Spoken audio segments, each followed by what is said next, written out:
Hello everyone. आज मैं आपको एक ऐसी सीख देने वाली हूँ जो किताबों में अक्सर नहीं मिलती।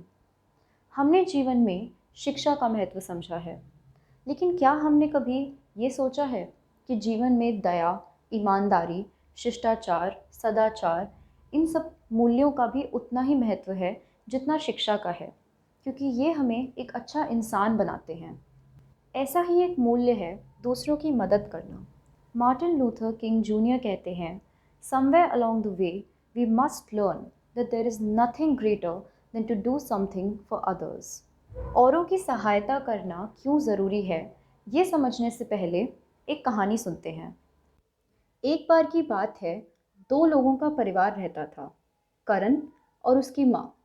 करण के पिता का कई साल पहले बीमारी के चलते निधन हो गया था। तब से दोनों को अपनी ज़रूरतों को पूरा करने के लिए कड़ी मेहनत करनी पड़ती थी। वे मुश्किल से दिन में 2 बार भोजन कर पाते थे। करण अपनी माँ की मदद करने के लिए जो कुछ भी छोटे मोटे काम कर पाता था वह किया करता था। एक सुबह जब वह स्कूल जा रहा था, उसने देखा कि एक युवा लड़के को उसी की उम्र के कुछ बच्चे परेशान कर रहे थे। वह इन लड़कों के पास गया और उस छोटे बच्चे को धमकाने के लिए उन्हें डांटा। फिर उसने उस बच्चे को उसके घर छोड़ा और अपने स्कूल चला गया। उस देर दोपहर स्कूल से लौटते समय उसने देखा कि एक बूढ़ी महिला सड़क पार करने की कोशिश कर रही है। उसने देखा कि उस महिला को देखने में भी थोड़ी तकलीफ हो रही थी। वह उसके पास गया, अपना परिचय दिया और उनसे मदद करने के लिए पूछा। वह औरत मुस्कुराई और दयालु लड़के को आशीर्वाद दिया। करण ने उनका हाथ थाम लिया।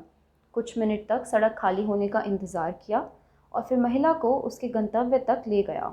जैसे ही उसने अपने घर का रास्ता पकड़ा, उसने सड़क पर टूटे पंख वाले एक पक्षी को देखा। उस पक्षी की देखभाल करने के लिए वह उसे अपने साथ घर ले गया। जैसे ही वह पक्षी के साथ घर पहुंचा, उसने अपने घर के अंदर किसी की आवाज़ सुनी। वह दौड़कर अंदर गया और उसने देखा कि उसकी माँ उसी बच्चे के साथ बैठी है जिसकी उसने सुबह मदद की थी, और साथ में जिला विधायक भी बैठी हुई थी। पूछने पर उसे पता चला कि बच्चा विधायक का बेटा है। विधायक करण से काफ़ी प्रभावित थी। उन्होंने उसकी सराहना की और उस दिन से करण की स्कूल फीस का भुगतान करके परिवार की आर्थिक मदद करने की बात करके उसे धन्यवाद दिया। करण हैरान रह गया। करण की माँ की आंखों में आंसू भर आए। उन्होंने विधायक का आभार व्यक्त किया और उन्हें धन्यवाद किया। महिला ने हाथ जोड़े और अलविदा कह के वहाँ से चली गई। इस कहानी में ध्यान देने वाली बात यह थी कि हालांकि करण को उस पक्षी और उस बूढ़ी महिला की मदद करने से कुछ प्राप्त नहीं हुआ, लेकिन क्या इसका मतलब यह था कि उसे उनकी मदद नहीं करनी चाहिए थी? नहीं। When you do someone a favor, do you expect them to reciprocate, or do you give freely without expecting anything in return? Have you ever thought that helping others with strings attached isn't really help? It's a transaction. You don't need a reason to help people, only a good heart. You might not always benefit from helping others, but you can take pride in knowing that you are making a difference in the world. Help for the right reason, and that is for no reason at all. ये सीखने के बाद चलिए एक game खेलते हैं। अब आप मुझे बताइए कि आप इन लोगों की मदद किस तरह करेंगे। अगर आपके सामने एक थका हुआ व्यक्ति है, तो आप उसकी सहायता इन दो वस्तुओं में से किसकी मदद से कर सकते हैं? एक थके हुए व्यक्ति को आराम की ज़रूरत होती है, इसीलिए आप उसकी मदद कर सकते हैं उसको एक कुर्सी देकर। अगर आपके सामने एक मासूम जानवर है जो भूखा है, तो आप उसकी मदद किस तरह कर सकते हैं? एक भूखे मासूम जानवर की मदद उसे खाना देकर हो सकती है।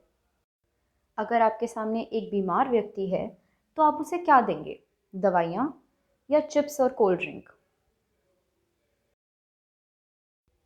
चिप्स और कोल्ड ड्रिंक जैसी अनहेल्दी चीज़ें खाने से उस बीमार व्यक्ति की तबीयत और ख़राब हो सकती है, इसीलिए आप उसको दवाइयाँ देंगे। इसी के साथ मैं उम्मीद करती हूँ कि आप अपने जीवन में बिना किसी पुरस्कार की उम्मीद करे दूसरों की सहायता करेंगे। Thank you.